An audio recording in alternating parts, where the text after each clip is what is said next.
બળદિયાને ખબર પડે, શેઠો આવે ને બળદિયાને ખબર પડે કે હવે વળી જવાય, માણાને નથી ખબર પડતી. બોલો શું જોવે છે ઈ નક્કી નથી થતું.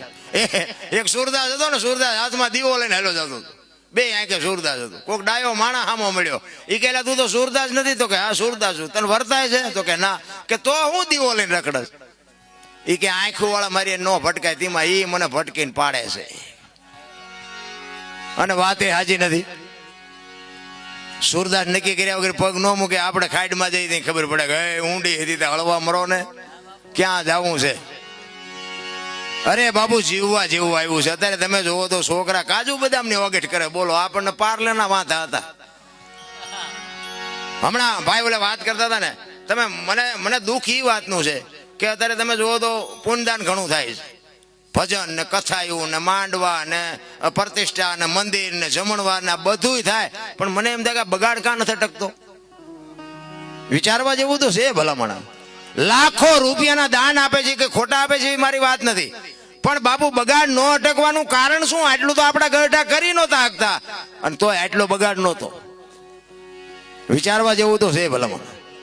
5-5 ગામ બાપુ એક હારે ધુમાડા બંધ જમતા હોય, કથા વાંચતા હોય, આખું ગામ હિલોળા કરતું હોય, આનંદ કરતું હોય, અને કોઈને બાપુ જો અસર ન થાય તો વાણી ખોટી છે કેમ કેવું? વક્તા ખોટો છે કેમ કેવું? પૈસા કોઈ દાનમાં આપ્યા ખોટા છે કેમ કેવું? કઈક વિચારવા જેવું તો છે ભલામણ. હું તો એમ કઉ છું કે માને બાપ ને જાળવો, કથા એવું નહીં વંશાવો તો હાલશે. માને બાપ ને બાપુ 2 ટાઈમ હારો રોટલો દે. જિંદગીમાં જો મોળો દે ઉગે તો આપણે ગુલામ થઈ જાય. મા બાપ જેવા ભગવાન કાંઈ છે જ નહીં. બધા કહે ને સ્વર્ગમાં ઇન્દ્ર ભગવાન સોનાના સિંહાસન ઉપર છે, ઇન્દ્રની અપસરાયું છે, અહીંયા ફુવારા છે, ત્યાં કોઈક જી આવ્યું કોણ મારે પગ ચાલવા? જી આવ્યું કોઈ? આ બધું ડીંગો ડીંગ હાલે આમના.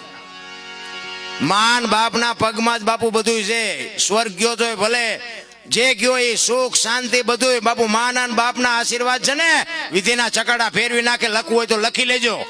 માન બાપ ને દુખી કર્યા પછી આ જિંદગીમાં જો મારો નાથ આંગળી પકડે તો તમારો ગુલામ થઈ જાવ, બને જ નહીં, શક્ય જ નથી.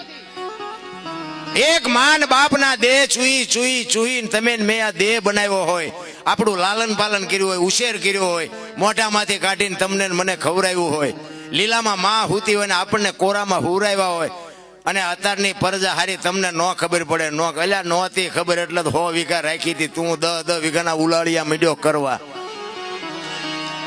અરે માન બાપના ઋણમાંથી બાપુ મોઢે બોલો, માં હાથે નાનપણ સાંભળે.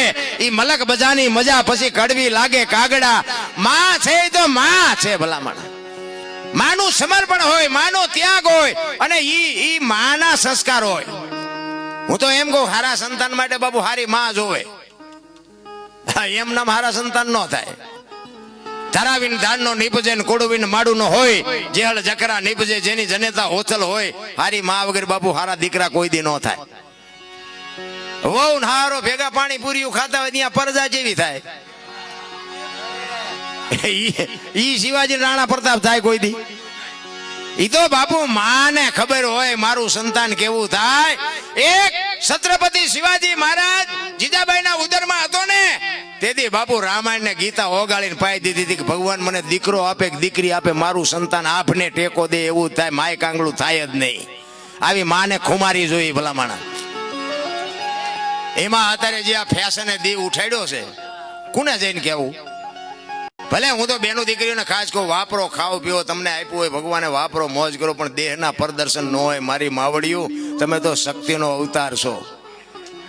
જ્યાં ધર્મ ધ્રુજો અને જ્યાં દેશની આબરૂ બાપુ પુરુષથી નથી પતી, ત્યાં બધે લગામ દીકરીઓએ લીધી છે હાથમાં. તમે કહો તો હવાર સુધી દીકરીઓના દાખલા આપો. આપણા ઇતિહાસ બોલે છે. હરિશ્ચંદ્ર રાજાને તારામતી ન હોત ને તો કોઈ ન ઓળખત. સગાળસાને ચંગાવતી ન હોત તો કોઈ ન ઓળખત. જલારામને વીરબાઈ ન હોત તો કોઈ ન ઓળખત.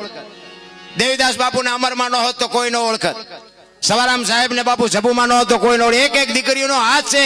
જ્યાં ધર્મ ધ્રુજી ગયો, પુરુષ ન પૂગી ગયો, ત્યાં બાપુ દીકરીઓ હાથમાં લગામ લીધી. તમે બેસી જાઓ બાપુ. તેથી આબરૂ દીકરીઓ રાખી છે. અત્યારે આ દીકરીઓ તમે જોવો તો આપણને એમ થાય, અરે શું તમારા વેતા છે. વાણંદભાઈ વાળ કપાય, બોલો આમ ખીલકોડીના પૂંછડા જેવા હોય, આમથી આમ ને આમ. અરે તારો વેતો હું દીકરા થાય ભલામણા. મેં કીધું એમ મારી વાત કડવી લાગશે તમ તારે તમે મોજ કરો, વાપરો, ખાઓ પીવો અને ફરી ન બોલાવો તો આપણે કઈ, મેં કીધું એમ પ્રોગ્રામ ઉપર આપણું કઈ હાલતું નથી. પણ માં છે એ તો બાપુ માં છે. માની માને નાની કહેવાય. માનું પદ છે ને ટોચનું છે. સમર્પણ માં કરી શકે, તમારી ને મારી તાકાત નથી. ઈ માં જો પોતાનો સ્ટેજ ભૂલી જાય કે હું કોણ છું તો એમાં પરજા કેવી થાય? 60 વર્ષની હોય, ઉમરા વચ્ચે રહી સબે રમતી હોય, ઢબો ઢાસ. હવે આ મનાણા ઈના થઈ ગયા, ઢબો ઢાસ તારી હારે જીના મનાણા ઈના. અરે માં તો માં છે ભલા માણા. પણ એક શું આ દેહના પ્રદર્શન કરે છે તમે જોવો તો. આપણે કઈ કીધા ને શું આખી દુનિયાને ખબર છે. આ તો હું બોલીને વરાળું કાઢું છું, બાકી તમે બધા જાણો છો.